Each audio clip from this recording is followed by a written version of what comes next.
माशाल्लाह देख लीजिए, इन्होंने तो आज बिल्कुल दुल्हन की तरह सजाए हुए है जी।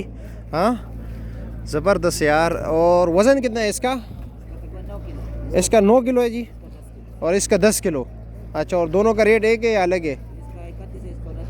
ये 3100 रुपये का है, और ये है जी 2900 का। और इसमें ये जो छोटे साइज़ का है नीचे, अच्छा ये आपने दिखाया है, ये होल सेलर्स है, ठीक है। होल सेलर्स भी नहीं, मतलब ये कि होल सेलर्स का होल सेलर्स है, जो मंडी में होल सेलर्स होते हैं ना, यहाँ से ख़रीदारी करते हैं, ठीक है। कंटेनर खड़े हुए, ठीक है।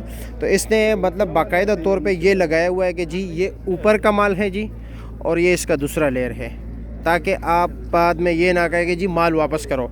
क्यों? B2B होता है ना, बिज़नेस टू बिज़नेस काम कर रहे हैं ये लोग।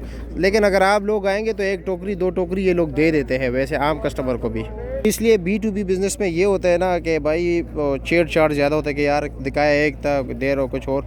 तो इसलिए ये वाज़ेह तौर पर जो है ना उन्होंने लगाया हुआ है जी।